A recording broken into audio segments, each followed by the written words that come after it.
Hello everyone. आज की इस वीडियो में हम बात करने वाले हैं DU-SOL के बीकॉम ऑनर्स के NEP सेमेस्टर 5 के स्टूडेंट को जो डिसिप्लिन सब्जेक्ट हैं सेमेस्टर 5 में वो कौन से मिलेंगे। क्योंकि अभी DU-SOL की वेबसाइट पर कुछ भी सिलेबस अपलोड नहीं हुआ है, लेकिन जो मेन सब्जेक्ट होते हैं वो तो बिल्कुल हमें पता ही हैं, जो यूनिवर्सिटी के सभी स्टूडेंट के कॉमन रहते हैं 3 सब्जेक्ट्स। तो उन्हीं 3 सब्जेक्ट्स को मैं यहाँ पर डिस्कस करने वाला हूँ। तो पहला सब्जेक्ट हमारे पास होने वाला है income tax law and practice. तो जैसे ही आपने इस सब्जेक्ट का नाम सुन लिया तो एक बात बहुत ध्यान से समझ लीजिए, कोई शॉर्टकट तरीका इस सब्जेक्ट में पास होने का कुछ नहीं चलेगा।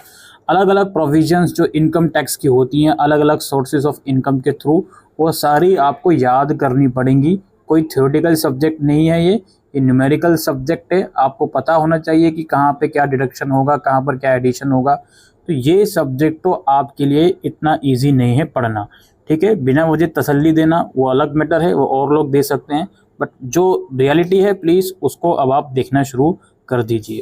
तो ये income tax and law and practice आप लोगों को पढ़ना है। इसमें पहली यूनिट इंट्रोडक्शन पार्ट है, जिसमें इनकम के बारे में बेसिक चीज़ें आपको पढ़ाई जाएंगी, ठीक है। एग्रीकल्चरल इनकम क्या होती है, ये सब चीज़ें आपको पढ़ाई जाएंगी। और भी जो कुछ टॉपिक्स होते हैं पर्सनल इनकम से रिलेटेड, वो आप इसमें पढ़ोगे। फिर आपका यूनिट 2 है computation of income from salaries and house property. जिस इंडिविजुअल की इनकम सैलरीज और हाउस प्रॉपर्टी से हो रही है, उसके जितने भी प्रोविजंस हैं, उसका जितना भी कैलकुलेशन वर्क है, आप यूनिट 2 में पढ़ोगे। और यूनिट 3 में आप पढ़ोगे जो आपकी बिजनेस करने से या कैपिटल गेन से जो इनकम हो रही है उसको किस तरीके से कैलकुलेट वगैरह किया जाता है।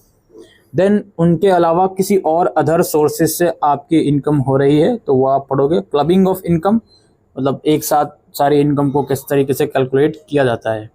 और लास्टली आप लोग पढ़ोगे टोटल इनकम में से क्या क्या ऐसी चीज़ें हैं जो डिडक्ट होती हैं, और टैक्स वगैरह की जो भी लायबिलिटी होती है वो किस तरीके से कैलकुलेट होती है। वो सब चीज़ें आप इसके अंदर पढ़ने वाले हो।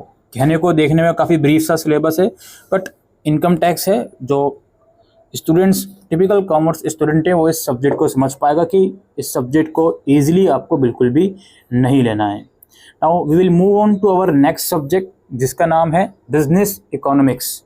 बिजनेस इकोनॉमिक्स को अगर हम समझें, the course aim to acquaint the learner with microeconomics and its applications.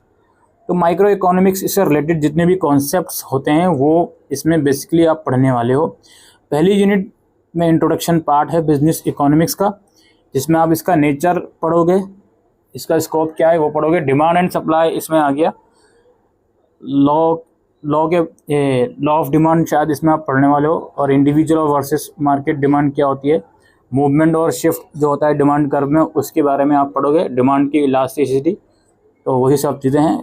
Difficult नहीं है ये सब्जेक्ट, जहाँ तक पहली यूनिट मुझे देखकर समझ में आ रहा है। इकोनॉमिक्स अपने 11th-12th में पढ़िए तो ये आप कर पाओगे। देन कंज्यूमर बिहेवियर है, इसके अंदर कुछ आपके कॉन्सेप्ट होते हैं, इंडिफरेंस कर्व, बजट लाइन वगैरह, वो चीज़ें और पढ़ोगे। और कुछ और नई चीज़ें भी इसमें ज़रूर से ऐड ऑन हुई होंगी।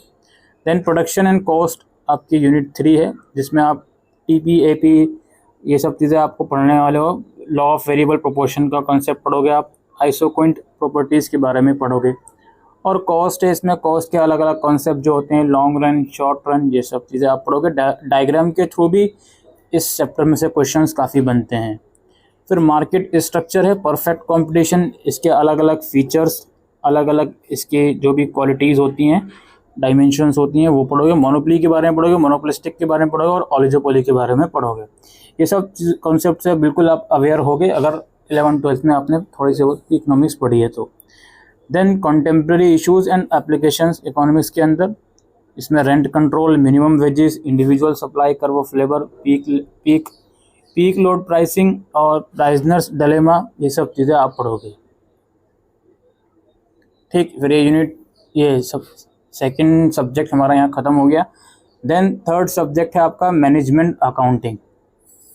तो भाई management accounting it is not an easy subject, but ये सब्जेक्ट बहुत इंटरेस्टिंग हो जाता है उन लोगों के लिए जो बारीकी से चीज़ों को समझना पसंद करते हैं। बेसिकली उन लोगों के लिए ये सब्जेक्ट बहुत इंटरेस्टिंग हो जाता है और बहुत आसान भी फिर ये आपके लिए कर देता है। मैनेजमेंट अकाउंटिंग न्यूमेरिकल सब्जेक्ट ज़रूर है, नो डाउट एट ऑल, लेकिन न्यूमेरिकल से ज़्यादा अगर चीज़ों को, कॉन्सेप्ट को आप क्लियर करोगे, बेस क्लियर होगा, तो न्यूमेरिकल उतना हार्श न्यूमेरिकल इसमें नहीं है। न्यूमेरिकल से ज़्यादा चीज़ें इसमें ये होनी चाहिए कि भाई कौन सा कॉन्सेप्ट क्या बोल रहा है, क्या चीज़ क्या है। इसमें वही है, आपका इंट्रोडक्शन पार्ट है मैनेजमेंट अकाउंटिंग का, ठीक है, नेचर अकाउंटिंग वगैरह पढ़ोगे आप। फिर बजटरी कंट्रोल है, स्टैंडर्ड कॉस्टिंग सिस्टम है, इसमें आपका मार्जिनल कॉस्टिंग है, एडिशनल प्रोडक्ट बनाने में क्या कॉस्टिंग लगती है, कैसा इसका प्रोसेस रहता है, डिसीजन मेकिंग हो गया, और परफॉर्मेंस मैनेजमेंट हो गया। ये 3 सब्जेक्ट रहने वाले हैं बीकॉम ऑनर्स सेमेस्टर 5 में, बिल्कुल मैं श्योर हूँ इस बात से। आपने वीडियो पूरी देखी है तो स्क्रीनशॉट भी अलग अलग तरीक़ों से आपने ले लिया होगा। बाकी बीकॉम ऑनर्स में टोटल 6 सब्जेक्ट होंगे ना, तो मैंने आपको 3 तो बता दिए, 4 और सब्जेक्ट होंगे, तो वो जब एसओएल का स्ट्रक्चर आएगा तो उसी के हिसाब से आपके साथ डिस्कस करेंगे। अभी डिस्कस करके उसको कुछ भी फ़ायदा नहीं है। फ़िलहाल आज के लिए वीडियो में इतना ही। Thank you.